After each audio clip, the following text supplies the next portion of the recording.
Beleza, pessoal? Vamos continuar então aqui com as nossas videoaulas. Então, já vimos aqui a questão aqui do nosso WebXML, né? Claro, vamos implementar mais coisas na prática, depois vai ficar mais fácil.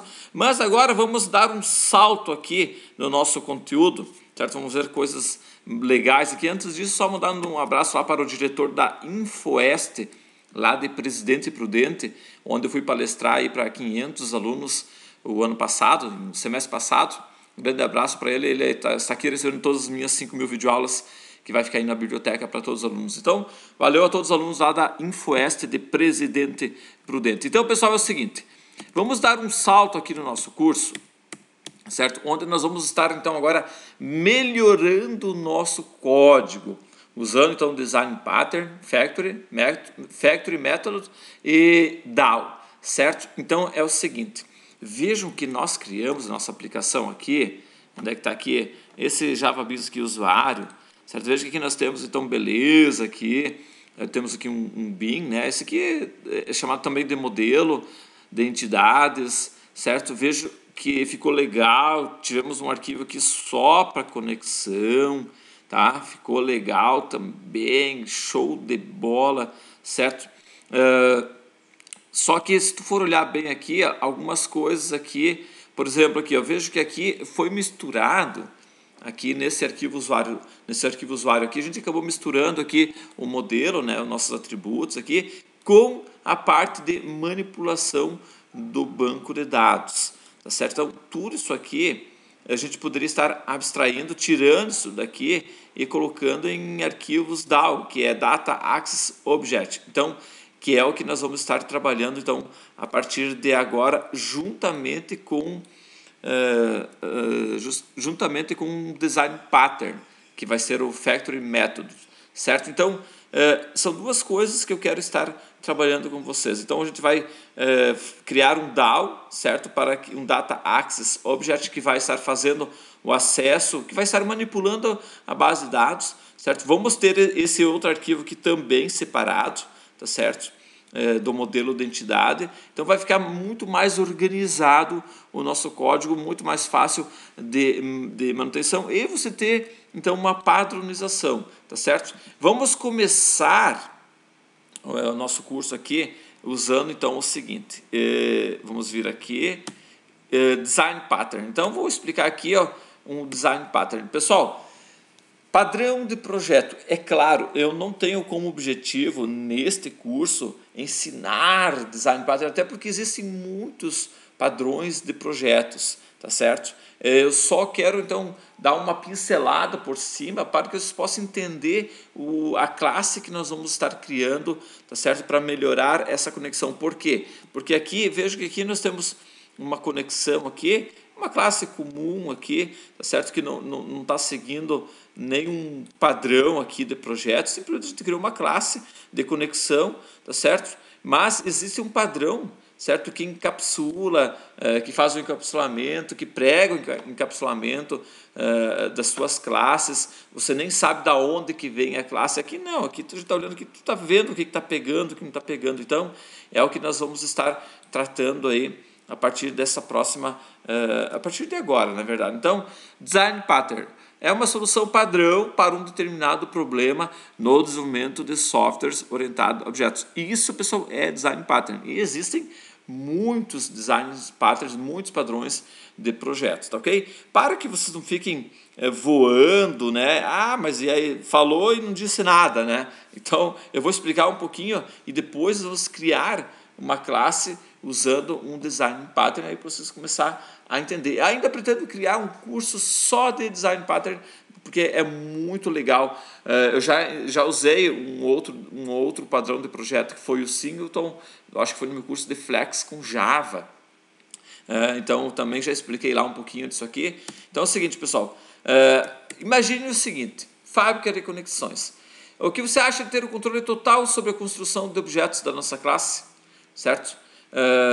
Poder verificar quantos objetos foram instanciados, verificar o log dessas instanciações, controlar aquele processo repetitivo e trabalhoso, exemplo, abrir conexão com banco de dados, que é algo que se repete muitas vezes no decorrer do sistema, certo? Para isso, você pode criar uma fábrica de conexões usando um design pattern para criar essa classe. Então, a gente já vai estar explicando isso para vocês, tá ok? Então, a gente pode estar criando uma fábrica, por isso que tem o nome de factory. Então, ainda antes de a gente criar esse nosso factory, eu quero explicar um pouquinho mais sobre design pattern para vocês. Então, pense o seguinte, acompanhe aqui comigo. Muitas vezes, muitas pessoas que estão vendo esse vídeo nunca trabalharam com programação procedural. Eu que vim de Clipper só programava de forma procedural. E mudar essa concepção para a orientação a objetos é como ter que aprender uma nova língua. E é verdade, pessoal, nos anos 90, quando eu trabalhava com Clipper, que era linha a linha, era sequencial, certo? Então, é como se fosse uma língua. Agora, com orientação a objetos, nossa, mudou completamente, tá certo?